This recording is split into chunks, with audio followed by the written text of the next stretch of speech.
Hello, my freaky darlings. Welcome to the very first Roasted Opinions Friday live stream. Tonight, for your listening pleasure, we are going to be talking about Biden's economy, the Illinois debate over masking in schools, Sarah Palin attempting to sue the New York Times for libel, ex-Fall River Mayor Jaso Correa, who still doesn't want to go to prison, and of course, Florida Man. Let's go ahead and check in on some important things tonight. If you guys are having any trouble hearing me, please just go ahead and let me know. It's kind of important that I know that you guys can hear me okay. I may have boomer moments. This, after all, is my first OBS stream. So let's get started. My audio sounds bad. Thank you, dear. Okay, I don't know why my audio sounds bad.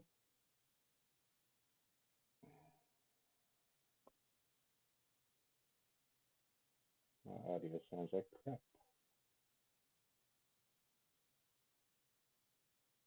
Hmm.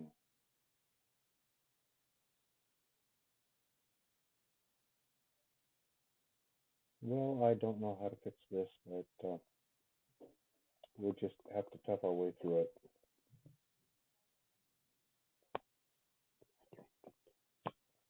Yeah, I'm guessing that it does. Guys, we're just going to have to tough through this tin can sound. I do apologize. I will work on it for next stream. So let's start with the Biden economy. MSNBC from the Rachel Maddow blog. Biden-era job growth is so good the GOP is literally speechless. How are Republicans responding to amazing Biden-era economic growth? By saying as little about it as possible. It's MSNBC, folks. It's Rachel Maddow. Of course, they're going to be just absolutely falling over backwards on their knees for Joe Biden. Exactly 1 month ago this morning, the Bureau of Labor Statistics released the job totals from December. Forecasters projected fairly robust growth in the ballpark of 440,000, and the preliminary total said the economy had actually created 199,000. The problem wasn't that this was a poor number, but rather most were expecting the tally to be even better. Ronna McDaniel, the chair of the Republican National Committee, wasted little time on making the obvious argument political. Americans should blame President Joe Biden for the good but disappointing jobs report. This is the worst jobs report of Biden's presidency so far. Less than half the jobs expected were created. It's clear his plan is not working. There was, however, a glaring problem the RNC apparently didn't consider. The first tally wasn't the final tally. In fact, the Bureau of Labor Statistics revised the totals from December last week and found the economy actually created 510,000 jobs in the final month of 2021. In other words, forecasters projected an impressive jobs total in December, and the actual number was significantly better than they expected. When the head of the RNC said it was the worst jobs report of Biden's presidency so far, she had it backwards. But look again at the final 5 words of McDaniel's tweet. His plan is not working.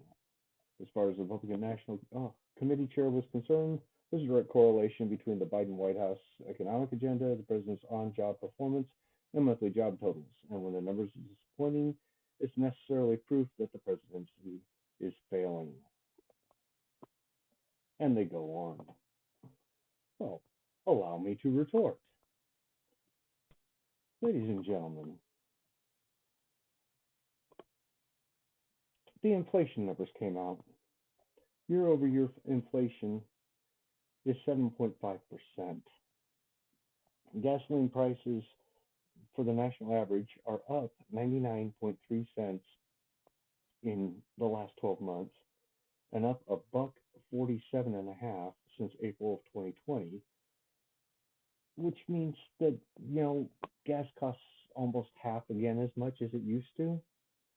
I really am not going to cut any slack. Biden talks about his great jobs numbers, right? Well, I've got some statistics from the Bureau of Labor. In February of 2020, The U3 number was 3.5%. January of 2022, 4%. Hmm, interesting. Why is this?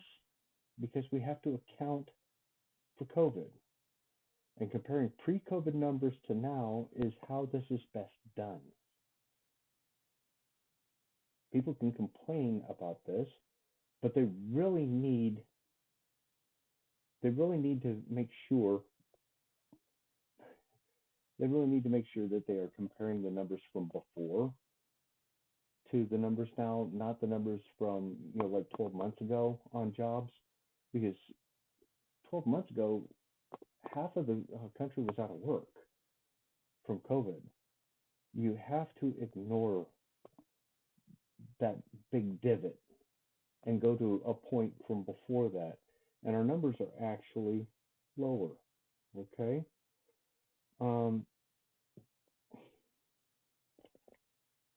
We're still almost 1.7 million jobs less than we had in February of 2020, and there's 3.5 million more people in the labor force that are of working age. So,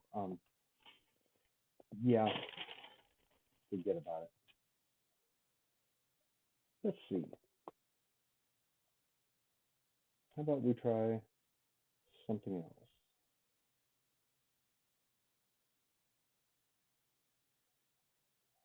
Alrighty.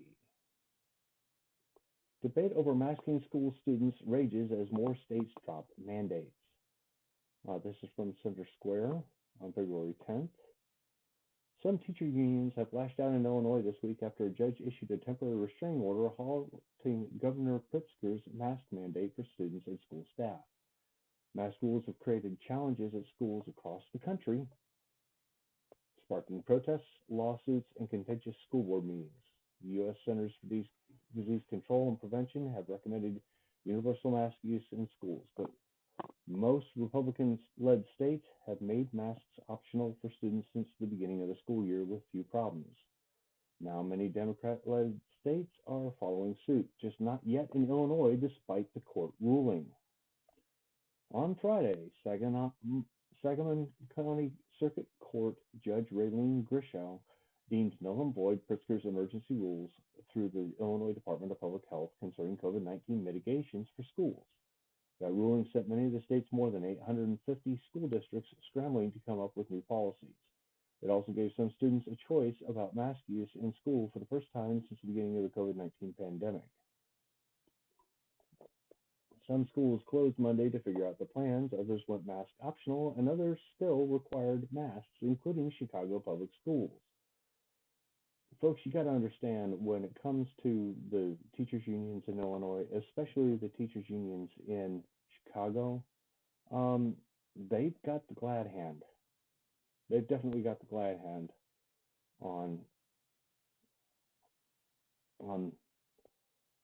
any sorts of debates. They really do.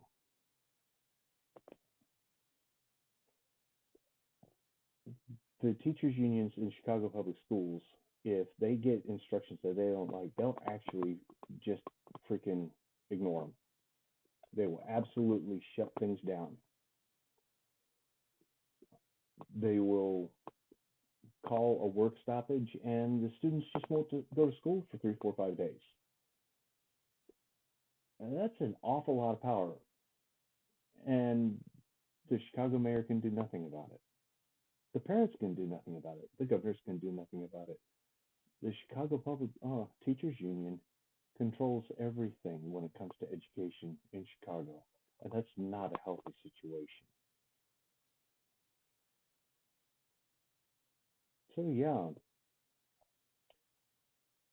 as far as mask mandates go,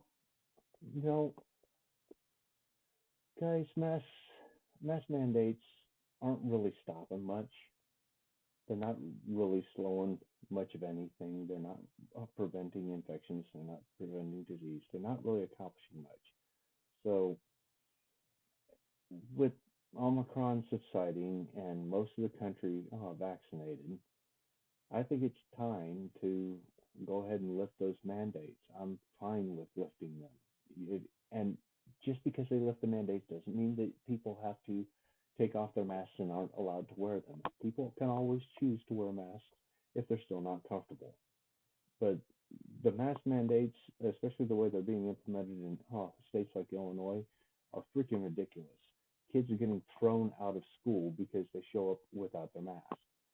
And not necessarily deliberately showing up without their mask, they like forget their mask at home and they get kicked out of school for it. That's just crazy. Speaking of crazy, the New York Times and Sarah Palin have been in court this week. Now that's going to be a fun situation. Sarah Palin center stage again in New York Times court battle that could be her true legacy. This is from the Washington Post. If you blurred your eyes a little, it could have been 2008 all over again with Sarah Palin at center stage. Every face turned her way as the former Alaska governor took the stand in the trial for her blockbuster libel suit against the New York Times, her chestnut hair fixed in the same classic updo that Tina Fey copied for her celebrated impersonation.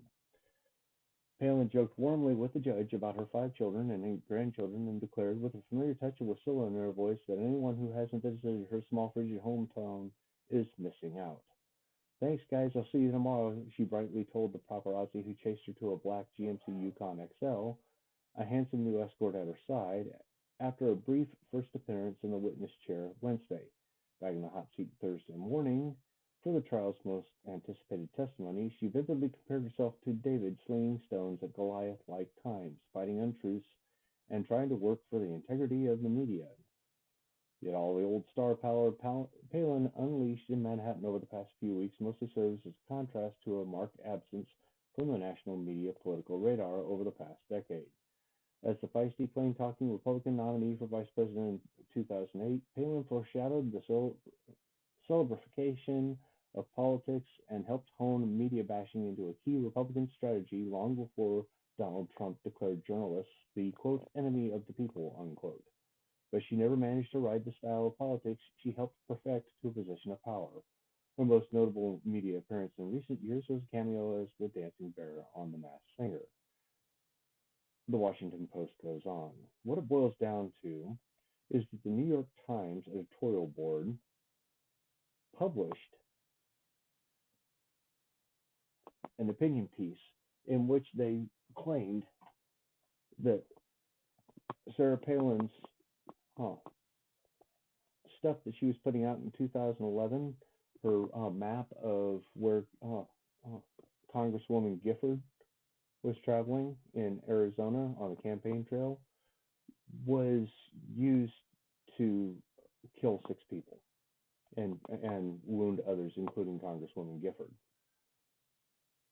They claimed in a moment of unmitigated hubris that Palin was tied to this. Now, naturally, they went back and corrected themselves, but it's a New York Times correction, so the correction basically sounded like, you got that wrong. Not even an apology, just a little bit piece on page 17 saying, we could have got that wrong.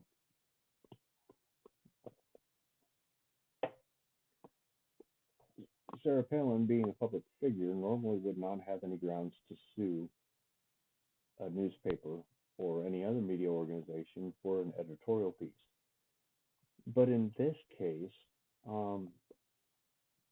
she's making some very interesting arguments that she's no longer, at the time in 2011, she was no longer a public figure, and that the defamation by the New York Times was not only deliberate, but hurt her significantly. She wasn't an active candidate at the time. It's an interesting argument, and it could wind up redefining the Sullivan decision against the New York Times, which basically said that the New York Times could say anything that they wanted about a public figure so long as there was not any actual malice. Well, this could redefine what a public figure is and what actual malice is. So this could be an interesting thing. moving on to another interesting thing. Jason Correa. This is the ex-mayor of Fall River. He's been granted another extension on his prison surrender to March 4th this time. For some background story, Jason Correa was the youngest mayor ever elected in Fall River's history. He was 26 when he was elected. Um, Before he was mayor, Jason had all sorts of irons in the fire, including a app called Wise Owl. Well, supposedly it was an app. What it was an elaborate scam to um, bilk investors out of their money without actually producing a product. That, coupled with the fact that he was caught repeatedly taking bribes in office, um, yeah, he faced a couple different federal indictments, and uh, he was sentenced to 6 years for bribing marijuana companies that were vying to open dispensaries in their city and defrauding investors on that smartphone app. Um, he's 30 now. He was convicted last year. He was scheduled to report to prison several times, and so far he has been successful at staying his report date for prison, mostly to allow him to remain free while he's pending appeal, but also because uh, the prison that he's supposed to report to, which is in Berlin, New Hampshire, has a COVID outbreak. And he's arguing that if a 30-year-old healthy individual, reports to prison, he'll get COVID, and that's an unfair risk. And the judge so far has been agreeing with him for the most part. This guy, by the time he gets done with his appeals, if he remains free on appeal, by the time he gets done with all of his appeals, if he'd just gone to prison and not appealed it, he would have already served his sentence out already and been released. But he's keeping it going. Such an interesting guy.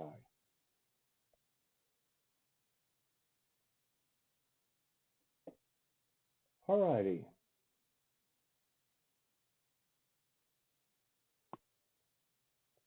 Well, let's finish up with one last article since I'm having problems with my audio. It's a Florida man. Florida man steals car, which ends up in a house after it's struck by a train. Gotta love Florida man, the world's dumbest superhero. According to Martin County Sheriff's Office, suspect Bradford Wetzel told police that when he couldn't locate his own car, he stole someone else's car in a good faith effort to locate his own. 38-year-old Florida man was arrested after a bizarre string of events that started after he allegedly stole a car and abandoned the vehicle on train tracks. An oncoming train hit the car, sending it flying into a nearby home, according to Martin County Sheriff's Office. Miraculously, no one was injured, police said. The man, identified as Bradford Wetzel of Port St. Lucie, was charged with grand theft and criminal mischief. Additional charges are expected, the Martin County Sheriff's Office said in a statement. Wetzel told police that he somehow ended up on the train tracks along Indian River Drive. According to police, he claimed that the vehicle suddenly stopped dead on the tracks as a train was coming. He then told police that he got out and ran, leaving the car on the tracks, according to the sheriff's statement.